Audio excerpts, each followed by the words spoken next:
আসসালামু আলাইকুম এভরিওয়ান। তো কেমন আছো তোমরা? আশা করি অনেক ভালো আছো। তোমাদের দোয়া এবং ভালোবাসায় আমি অনেক ভালো আছি। মিথ্যা অভিনয় গল্পের দ্বিতীয় পার্ট। তো চলো বেশি কথা না কইয়া গল্প শুরু করা যাক। যাকে এত বছর ধরে ভালোবাসি, যার মায়া আমি স্বামী সংসার ছেড়ে এসেছি, যার জন্য আমার স্বামীর মনে কষ্ট দিয়েছি, আমার অসুস্থ শাশুড়িকে মনে কষ্ট নিয়ে পৃথিবী ত্যাগ করতে হয়েছে, যে কিনা আজকে বলল আমি কেবল তোমার টাকাগুলোর জন্যই বিয়ে করতে চেয়েছিলাম, এখন তুমি টাকাই খরচ করতে পারবে না, আমি অত টাকা কোথাও পাবো না, আর বিয়ে করতেও পারবো না। আর বাড়িতে আমি একজন অবিবাহিত ছেলে হয়ে যদি একটা ডিভোর্সি মেয়েকে বিয়ের কথা বলি, তবে আমার বাবা আমাকে ত্যায্য পুত্র করতে পারেন। আমি তোমাকে বিয়ে করতে পারবো না, আর ভালোবাসি না, আমাকে আর দ্বিতীয়বার কল দিবে না। আমি কার জন্য এত কিছু করলাম? কার জন্য? যার জন্য সবকিছু ছেড়ে চলে আসলাম। আমার আর কিছুই ভালো লাগতো না। আমার বাড়িতে প্রতিনিয়ত আমার স্বামীর নামে নানান কথা বলতে থাকে। আগে সহ্য হলেও পরে আমার ওই কথাগুলো সহ্য হয় না। উনি কেন এত কথা শুনবেন? ওনার তো কোনো দোষ ছিল না, ওনার মাঝে তো কোনো কিছুরই কমতি ছিল না। আমি তো ভালোবাসাগুলোকে দূরে ঠেলে দিয়েছি। কেন করলাম আমি এইসব? কেন? একটা বারের জন্য আমি ওনার কথা ভাবলাম না। আমি এতটাই স্বার্থপর হয়ে গেলাম, উনি কি কখনো আমাকে ক্ষমা করতে পারবেন? আর কি কোনো সুযোগ আছে আমার ওনার কাছ থেকে ক্ষমা নেওয়ার? এমন হাজারটা প্রশ্ন আমাকে প্রতিনিয়ত তাড়া করতে থাকে। বিবেকে ছুড়ে দেওয়া প্রতিটি গভীর প্রশ্ন আমার হৃদয়টাকে ক্ষতবিক্ষত করতে থাকে। আমার মন চাই যদি একটা বারের জন্য হলেও ওনাকে শক্ত করে জড়িয়ে ধরে বলতে পারতাম, চোখের পানিতে ওনার বুকটা ভিজিয়ে দিতে পারতাম, হয়তোবা উনিও আমাকে জড়িয়ে ধরে বলতো, আর কাঁদতে হবে না, ভালোবাসি তোকে, খুব ভালোবাসি, কথা দে আর কখনো ছেড়ে যাবি না। আমি তখন ওনার বুকে মুখ লুকিয়ে বলতাম, এই জীবন যতদিন আছে কখনো আর ছেড়ে যাব না, শুধু একটিবার আপনার বুকে ঠাঁই দিবেন আমায়। কিন্তু এই কথাগুলো কেবল কল্পনায় জায়গা দেওয়া যায়, বাস্তবতা অনেক ভিন্ন। আমি কি কখনো ওনার সামনে দাঁড়াতে পারবো? ওনার চোখে চোখ রাখতে পারবো? ওনার বুকে মাথা রাখতে পারবো? শক্ত করে একবার জড়িয়ে ধরতে পারবো? জানি না কখনো সম্ভব কিনা। আমি পারবো না, আমি হয়তো পারবো না। তবে আজ কেন জানি মনে হচ্ছিল, হ্যাঁ আমি ওনাকে ভালোবেসে ফেলেছিলাম। ওই পুরনো সিম কার্ড, সেই 3 বছরের মায়া আমাকে শেষ করে দিয়েছে, আমার ভালোবাসাকে শেষ করে দিয়েছে। এইসব ভাবতেছিলাম ঠান্ডা মাথায় ফ্লোরে বসে। কাঁদতেও শরীরে অনেক শক্তি ব্যয় হয়, তাই খুব ক্লান্ত লাগছিল। একটু ঘুমালে মনে হয় ভালো হতো। এইভাবে ফ্লোর থেকে উঠে বিছানার কাছে যেতেই ঝুনঝুন শব্দ আমার কানে বাজতে থাকে। হ্যাঁ, ওই দিন আসার সময় পায়েলগুলো রেখে আসেনি, উনিও আমাকে বারণ করেনি। হয়তোবা ভালোবাসতেন বলেই কিছু বলেনি, নয়তোবা আমার সাথে আর কথা বলার কোনো রুচি হয়নি, তাই আমারও আর রাগের সময় খেয়াল হয়নি। বিছানায় বসে এক নজরে তাকিয়েছিলাম পায়েলগুলোর দিকে। রেডিমেড জিনিস নয়, অর্ডার দিয়ে বানানো। একটা পায়েল খুলে প্রতিটা অংশ ভালোভাবে খুঁটিয়ে দেখছিলাম। খোদাই করে খুব সুন্দর করে লিখেছিল এ, আবার একটু দূরে লেখা আই, একটু উঁচু করে আঁকা লাভ, তারপরে লেখা ইউ। এই ছোট ছোট সংক্ষিপ্ত লেখাগুলোর মানে সবাই বুঝে, আমিও সেদিন বুঝেছিলাম। পায়েলটা বুকে জড়িয়ে অনেক কান্না করি। এত ভালোবাসা জমেছিল আমার জন্য, আর আমি একটু অর্জন করতে পারলাম না। পায়েলি কি কেবল এটা লেখা ছিল, না প্রতিটা জিনিসই এভাবে লেখা ছিল? আর আমি সেগুলো আমার গলায়, আমার হাতে এক জায়গায় স্থান দিতে পারলাম না, শুধুমাত্র পায়ে স্থান দিতে পারলাম। আমি নির্বোধ, সবচেয়ে নির্বোধ। বৈধ ভালোবাসাগুলোকে দূরে ঠেলে দিয়ে একটা অবৈধ মায়ায় জড়িয়েছিলাম। অন্ধকার হয়ে আসে আমার পৃথিবীটা। অনেকে হয়তোবা ওই সময় আত্মহত্যাও করে ফেলতো, কিন্তু আমি করিনি। আমাদের সেই হারানো ভালোবাসা পেতেই হবে। এই পৃথিবীতে যদি নাও পাই, পরের জগতে হয়তোবা পাবো।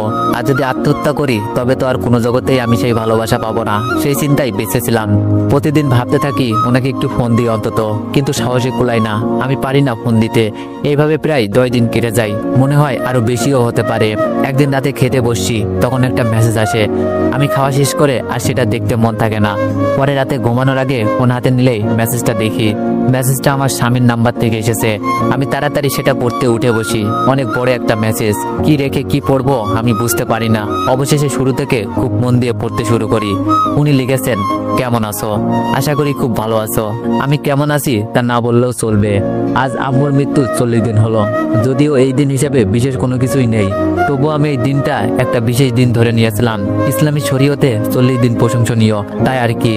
আমি ঠিক করে রেখেছিলাম আম্মুর মৃত্যুর 40 দিন পর্যন্ত তোমাকে সময় দিব, কিন্তু তুমি এই দিনগুলোর মাঝে একবারের জন্য যোগাযোগ করনি। কি দোষ করেছিলাম? না হয় রাগের মাথায় একটা থাপ্পড়ই দিয়েছিলাম। কই, এতদিন তো কিছুই বলিনি। তোমার এত অনিয়মের পরেও কিছু বলিনি, কিন্তু যেদিন শুনি যে আমার আম্মু সব জেনে গেছে, ওই দিন থেকে আমার রাগ চলে আসে। তবুও তোমাকে ওই কয়দিন সময় দিয়েছিলাম। খুব ভালোবাসতাম তোমাকে, খুব খুব। তাই তাই সহজেই বলতে পারিনি। তুমি নিজে যদি ডিভোর্সটা দিতে তবে তোমার বাড়িতে অনেক সমস্যা হতো, তাই বাধ্য হয়ে আমি ডিভোর্স দিই। আজ প্রায় 22 দিন হতে গেছে তুমি চলে গেছো। একটা বারের জন্য মনে হলো না যে আমি একা একা কিভাবে চলি, কে রান্না করে দেয়, কিভাবে সময় মতো অফিসে যাই, আমি কি ঠিক মতো অফিসে যেতে পারি, ঠিক সময় মতো খেতে পারি, সময় মতো ঘুম থেকে উঠতে পারি? একটা বারের জন্য জানতে মন চাইলো না আমি বেঁচে আছি না মরে গেছি? তারও খোঁজ নাওনি। ওই দিন আমার অফিসে এসে সবার সামনে তোমার বাবা আমাকে প্রায় 30 মিনিট নানান কথা শুনিয়েছে, কতটা অপমান করেছে সবার সামনে। একটা বারও আমি ওনার দিকে মুখ তুলে তাকাতে পারিনি, একবারও বলিনি যে আমি কিছুই করিনি, আপনার মেয়ের জন্য এসব হয়েছে।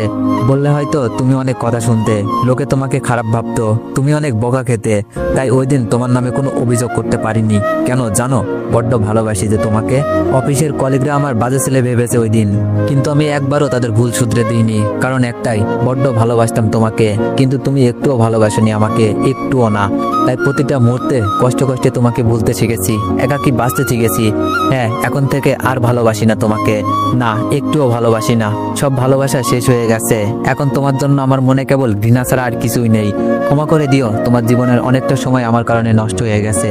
আর একটা কথা, আজ থেকে আর কোনো সম্পর্ক নেই তোমার সাথে, তাই আর আমার খোঁজ নেওয়ারও প্রয়োজন নেই, আর কোনো ফোন দেওয়ারও প্রয়োজন নেই। ভালো থাকবেন। মেসেজটা পড়ার সময় আমার কেমন যেন লাগছিল তা আমি নিজেও বলতে পারবো না। আমি চিৎকার করে কেটেছিলাম ওই দিন। অত কান্না আমি জীবনেও করিনি। আমার ঘর থেকে আব্বুর ঘর দূরে, ভাইয়ার ঘর থেকেও দূরে, আর রুমের দরজাও লাগানো, তাই কেউ শুনতে পায়নি আমার কান্না। সারাটা রাত ঘুমাতে পারিনি, কান্নায় কান্নায় কাটে পুরো রাত। শেষ রাতে ক্লান্ত হয়ে একটু ঘুমাই, সকালবেলা ঘুম থেকে দেরিতে উঠি, তখন রান্না প্রায় শেষ, তবুও ভাবিকে সাহায্য করতে যাই। ভাবি আমার দিকে তাকিয়েই বলতে থাকে, অবন্তী তোমার চোখ এমন লাল কেন, ঘুমাওনি ঠিক মতো? আমি বললাম, ভাবি ঘুম হয়নি বেশি। ভাবি বলল, তোমাকে বলছি না কান্নাকাটি করবে না, যে কিনা 2 মাসের বউকে ডিভোর্স দিয়ে দেয়, তাও মা মরার 15 দিনের মাঝেই ওই রকম বাজে লোকের জন্য কান্না করার কোনো মানে হয় না। আমরা আসি না, কোনো টেনশন করবা না। আমি বললাম, ভাবি প্লিজ ওনাকে কিছু বলবেন না। ভাবির আগে ফুলতে ফুলতে বলল, দরদ উতলাইয়া পড়তেছে, এইসব হারামির জন্য কিসের দরদ এত? আমি শুধু বলি, ভাবি প্লিজ এখন কিছু বলো না, রাতে তোমার সাথে কথা আছে, সবাই ঘুমালে তারপর আমার রুমে এসো। ভাবি বলল, আচ্ছা ঠিক আছে, যাও এখন গিয়ে ভালো করে হাত মুখ ধোও, চোখ যেন লাল না থাকে। আমি এসে হাত মুখ ধুয়ে নিই ভালো করে, যেন আব্বু আম্মু লাল চোখ না দেখে। রাতে খাওয়ার পরে সবাই যখন ঘুমিয়ে যায় তখন ভাবি আমার রুমে আসে। আমি ভাবিকে আস্তে আস্তে সব বলি। কথা শেষ হতেই ভাবি জল জল চোখে আমার দিকে তাকিয়ে থাকে। কথা শেষ হতেই ভাবি আমাকে একটা থাপ্পড় মারে। আমি গালে হাত দিয়ে কাঁদতে থাকি, আর ভাবি আমাকে বলতে থাকে, তুমি এটা কি করছো? স্বামী হাজারটা দোষ করলেও যেখানে মাটি কামড়ে পড়ে থাকতে হয়, কথাটা ছোট থেকে শুনে আসছি, বারবার বুঝিয়ে ঠিক করতে হয়, আর সেখানে তুমি কি না? সি অবন্তী, এটা তুমি কি করলে? আব্বা আম্মা যদি জানতে পারে কি হবে একবার ভেবে দেখোনি? আব্বা হার্টের রুগী, তিনি ওসব শুনলে কি একটা অবস্থা হবে ভেবেছে একবার? এই তোমার ভাইয়া যে আমাকে এত বকাঝকা করে, এরপরেও কি আমি এখানে আসি না? আর তুমি কি না কোনো কারণ ছাড়াই স্বামীর সংসার ছেড়ে চলে এসেছো? ওই দিন আব্বা জামাইকে এতগুলো কথা শুনিয়ে আসছে, এখন কোন মুখে জামাইয়ের সামনে যাবে? আর আব্বা কি কোনোদিনও জামাইয়ের সামনে যেতে পারবে? আমি কিছু জানি না, এখনো সময় আছে, কয়েকদিনের মাঝেই যেভাবে পারো জামাইকে বুঝিয়ে চলে যাও, নয়তো পরে আর যেতে পারবে না। আর যেই 5-7 দিন আছে এর মাঝেই চলে যাও, নয়তো পরে সারা জীবন পস্তাতে হবে। আমি ভাবিকে জড়িয়ে ধরে কাঁদতে থাকি, কেননা আমি কি করব তখন আমার মাথায় কিছুই আসছিল না। আমি কেবল কান্নাকাটি ছাড়া আর কিছুই করতে পারছিলাম না। ভাবি আমাকে সান্ত্বনা দিয়ে বলল, এখন আর কেঁদে কি হবে, যা আবার তো তা তো করেই ফেলেছ, আমি তোমার ভাইয়াকে বুঝিয়ে বলবো, দেখি কি হয়। আমি ভাবিকে বারবার না করতে থাকি। ভাবি ভাইয়ার যে রাগ আমাকে আস্ত রাখবে না। ভাবি বলল, তাকে তোমার আব্বাকে বলবো, এখন স্টক করতে পারে। আমি বললাম, ভাবি না না, আব্বুকে ভুলেও বলা যাবে না, সবকিছু যদি ঠিক হয় তবেই আব্বুকে বলো। ভাবি বলল, তা দেখো আগে তুমি কথা বলো, যদি ঠিক না হয় তবে না হয় তোমার ভাইয়াকে বলবো।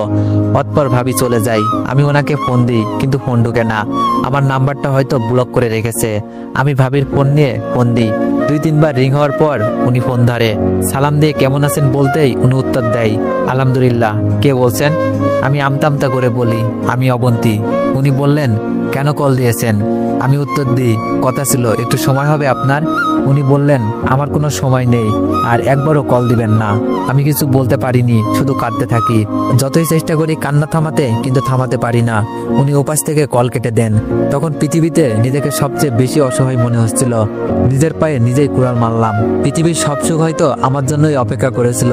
ওনার জমানো সব ভালোবাসা হয়তো আমার ভাগ্যেই জুটত, কিন্তু আমি সব ছেড়ে অবৈধতার টানে চলে আসলাম।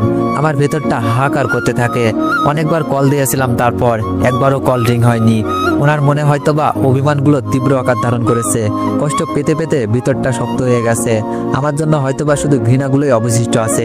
বাধ্য হয়ে পরের দিন ভাইয়াকেই জানাতে হয় ব্যাপারটা। আমার আর তখন কিছুই করার ছিল না। ওনাকে আমি আর বোঝাতে পারবো না, এতটুকু জ্ঞান আমার হয়ে গিয়েছিল। ভাইয়াকে কথাটা জানাতেই ওই দিন রাতেই বাড়িতে আসে। ভাইয়া যখন আমার সামনে দাঁড়ায়, আমি ভাইয়ার দিকে তাকাতে পারি না ভয়ে। এমনিতে ভাইয়া অনেক রাগী, তার উপর আমি যেই অপরাধ করেছি এর কোনো ক্ষমা নেই। যদি ভাইয়া আমাকে মারে, সেই ভয়ে আমি আগেই ভাইয়াকে জড়িয়ে ধরে কাঁদতে থাকি। এতে করে ভাইয়া আমাকে মারতে পারেনি, কিন্তু কথা শুনিয়েছে প্রচুর। কেন এরকম একটা কাজ করেছি? তারা কি কখনো আমার খারাপ চেয়েছিল কিনা, যার ফলে আমি এই ভুল কাজটা করেছি? আমি কোনো জবাব দিতে পারিনি সেই সময়। পরে ভাইয়া আমার মাথায় হাত বুলিয়ে বলে, একটা মাত্র বোন তুই, তোর কষ্ট আমি সহ্য করতে পারবো না। আব্দুল্লাহর কাছে না হয় আমার একটু ছোট হতে হবে, তবুও তোর জীবনটা তো নষ্ট হতে দিতে পারি না। তার আগে তুই একটা কথা বল, আর কোনোদিনও তুই কোনো প্রকার ভুল কাজ করবি না? আব্দুল্লাহর আমার কথার বাইরে একটা কাজও করবি না? আর যদি করিস তবে মনে করবি যে তোর ভাই আর নেই, তুই আর জীবনেও আমার সামনে আসতে পারবি না। আমি কি উত্তর দিব বুঝে পাইনি। ভাইয়াকে জড়িয়ে কাঁদতে কাঁদতে বলেছিলাম, আমি কোনোদিনও তোমার অমর্যাদা হতে দিব না ভাইয়া, তুমি আমাকে ক্ষমা করে দিও। আমি তখন স্পষ্টভাবে ভাইয়ার চোখেও পানি দেখতে পাচ্ছিলাম। ভাইয়ার যতই রাগ হোক না কেন, ছোট বোনগুলোর যে তাদের কলিজা, সেটা আমি ওই দিন বুঝতে পারি। আমিও অজরে কাঁদতে থাকি আর বলতে থাকি, ভাইয়া আই এম সরি ভাইয়া। ভাইয়া আমাকে কিছুই বলতে পারিনি। আমার চোখ মুছিয়ে দিয়ে বলে, তুই যে আমার কলিজা, তোর কান্না আমার সহ্য হয় না, আর কাঁদতে হবে না। আব্দুল্লাহকে আমি খুব ভালো করেই চিনি, সব ঠিক হয়ে যাবে। ভাইয়ার কথা শুনে আমার কান্না থামেনি, বরং বেড়ে গিয়েছিল। কিন্তু ওই কান্নাটা ছিল খুশির। ভাইয়ার মুখ থেকে আমার প্রতি ভালোবাসার কথাটা শোনা। পরের দিন শনিবার আমার স্বামীর অফিস বন্ধ, এটা আমি জানতাম। সকালবেলা ভাইয়া আমাকে নিয়ে আমার স্বামীর বাড়িতে যাই। দরজায় নক করার কিছুক্ষণের মাঝেই উনি দরজা খুলে দেন। ওনার মুখটা কেমন শুকিয়ে গেছে। ঘামাত্ম মুখটা দেখে বুঝতে পারছিলাম উনি রান্না করছিলেন। উনি আমাকে দেখেই আবার মুখ ঘুরিয়ে দরজা বন্ধ করে দিতে নেন, কিন্তু পরবর্তীতে ভাইয়াকে দেখে আর দরজা লাগাতে পারিনি।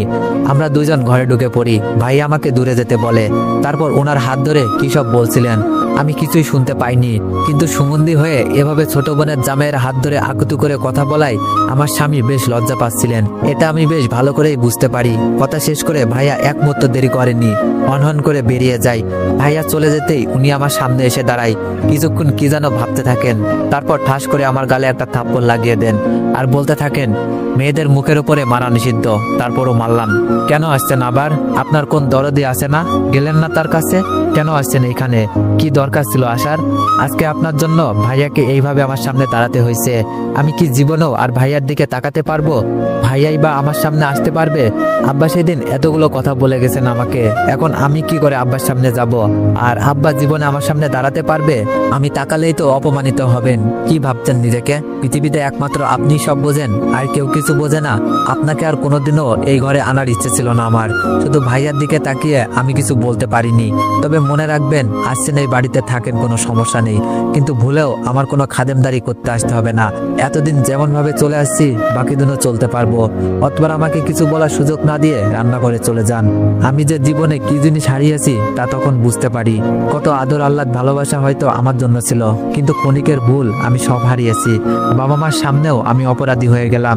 আমার ভাইয়াকে আমার জন্য নিজের ছোট বোনের জামাইয়ের কাছে ছোট হতে হলো। আর যিনি আমাকে এত ভালোবাসতেন তিনিও আমাকে অবহেলা করে চলে গেলেন। তবুও অন্য কেউ হলে হয়তোবার কোনোদিনও এই বাড়িতে মাথা গোজার ঠাঁইটুকু পেতাম না, কিন্তু তবুও তো উনি আমাকে অন্তত ঠাঁই দিয়েছেন, তাতেই আমি খুশি ছিলাম।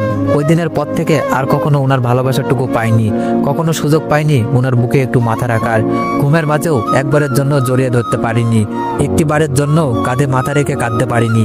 উনি বিছানায় ঘুমাতেন না আমার স্পর্শ পাবেন বলে। সেই আগের মতো সোফাতেই ঘুমিয়ে পড়তেন। কতবার চেষ্টা করেছি ফ্লোরে বসে অন্তত ওনার হাতে মাথা রেখে ঘুমাতে, পারিনি। কখনো ঘুম থেকে উঠে ধমকাতে একটু দেরি করেনি। কতবার চেষ্টা করেছি পাশে ক্ষমা চাইতে, কিন্তু একটিবারের জন্য ওনাকে ছুতে পর্যন্ত দেয়নি। আমার ভিতরে কষ্টগুলো পাহাড়ের মতো বিশাল হতে থাকে। প্রতিনিয়ত চোখের পানি ঝরিয়েও কষ্ট কমাতে পারিনি। মাঝে মধ্যে মাঝরাতে উঠে চুপ করে ফ্লোরে বসে থাকতাম, এক দৃষ্টিতে ওনার ঘুমন্ত চেহারার দিকে তাকিয়ে থাকতাম। কত সুন্দর একটা মুখ ছিল আগে, আমি যাওয়ার পরে একদম শুকিয়ে গেছে। যে মানুষটা কখনো রান্না করেনি, সে ওই কয়টা দিন কি খেয়ে বেঁচেছিলেন তা আল্লাহ তাআলাই ভালো জানে। ওভাবে কখনো ঘন্টার পর ঘন্টাও বসে থাকতাম। চোখ থেকে পানিগুলো গাল বেয়ে বেয়ে পড়ে, গলা পর্যন্ত ভিজিয়ে দিত। অবশেষে ক্লান্ত হয়ে আবারও ঘুমিয়ে যেতাম। একদিন রাতে উনি অফিস থেকে ফিরতে খুব দেরি করছিল। টেনশনে আমার বুক শুকিয়ে আসছিল। অতঃপর প্রায় 10টার দিকে বৃষ্টিতে ভিজতে ভিজতে বাড়ি ফিরে সারা শরীরে কাপড় ভিজে একাকার, একদম কাক ভেজা হয়ে কাঁপতে কাঁপতে ঘরে ঢুকেন। তাড়াতাড়ি কাপড় পাল্টে কোনো রকম কটা খেয়ে মাথা মুড়ি দিয়ে সবাই ঘুমিয়ে পড়েন। রাতে প্রচুর জ্বর আসে।